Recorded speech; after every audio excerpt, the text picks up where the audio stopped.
always loved surfing, even before I started. And growing up on the Cape in the summertime, we had a friend, a family, whose cousin was a really big surfer, and she took us up to watch him surf one day. And after I saw that, I knew that I wanted to do. The first time I was surfing and the first time I turned up on the board were two definitely different times. I taught myself, and the first few times out were definitely frustrating. I was probably 17 or 18 years old, no wetsuit on the Cape. I'd get paddle for like 3 or 4 waves, wipe out, be frozen, go sit on the beach for a while, go back out. First time I caught a wave, it was just like, it was the best feeling ever. I can still remember, it was a nice little line, clean, just peeling off to the right. It was sweet. First board was a 1960 Hansen 10-foot longboard with wooden stringers. I wish I still had it. It weighed about 40 pounds. So, and on the Cape, the dunes are like 50, 60 or bigger feet high. So at the end of the day, you'd be carrying this 40-pound log back up to the car. A lot of people say to me, why don't you live in California when the surf is big? The cool thing around here is, there aren't as many surfers. There's a lot of different spots, a lot of different breaks. Within an hour, I can be down from my house here in the water in an hour. I could be up to the mountains in 2 hours to go climbing or to go to ski. So it's the variety of terrain. It's a much smaller, a much smaller community. Most of the surfers know each other. There's no way in California that you could get what we found this morning. Roll into the beach and it's 8 o'clock in the morning and it's waist high and glassy and there's nobody out. And we can catch waves and I can be in the truck and to work in 25 minutes.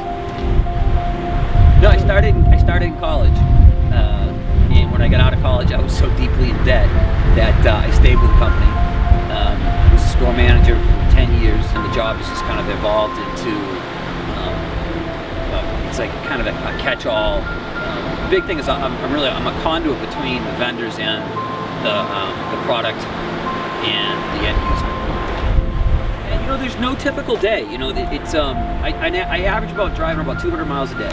I've been doing this for 8 years. I've averaged about 42 to 45,000 miles a year.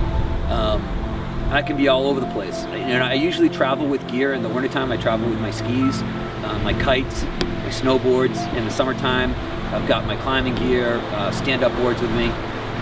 So, I'll go in, do a store visit, talk to some people, see what's going on, do a little clinic, get them dialed in if they have questions on gear. Maybe swing by the beach, catch some waves, talk to the local shop guys. It's a little bit of everything. It's some marketing, it's some promotion, it's training. Every day is different. When I leave the house in the morning, I honestly never know, what's going to end up happening.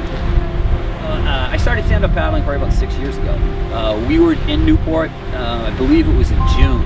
It was an afternoon session with one of my friends, and we saw these 2 guys paddle out on these boards, and I was like, wow, that looks really cool. I'd seen pictures before, but I'd never seen anybody actually do it.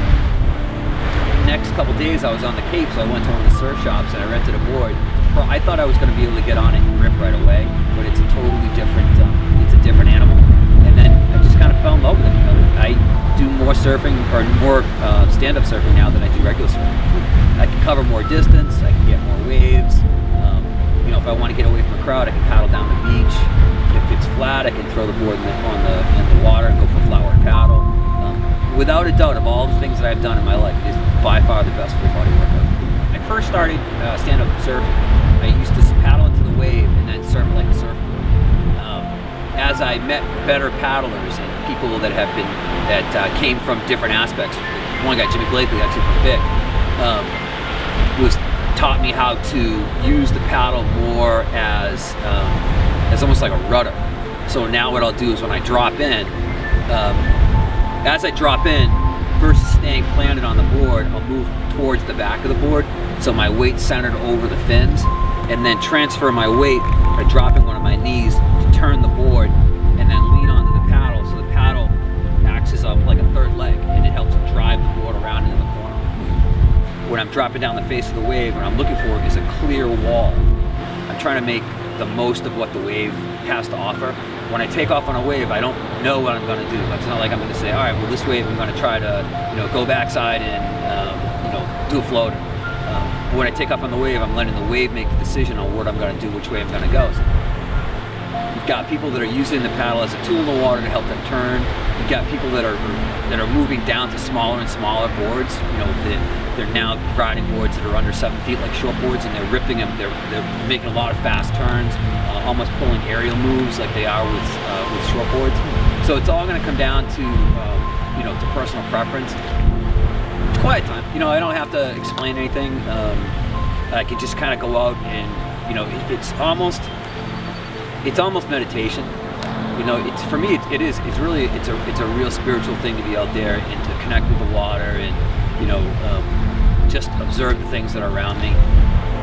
In 1990, my wife and I happened to be walking the beach and we came upon an archaeological dig, and they had found 5,000-year-old settlement from Native Americans, and it was right there, like right where we surf. So there are days when you're sitting around the water and you're like, these waves have been like this for thousands and thousands of years, and the Native Americans, and you can just kind of get that whole spiritual vibe, especially when there's nobody around.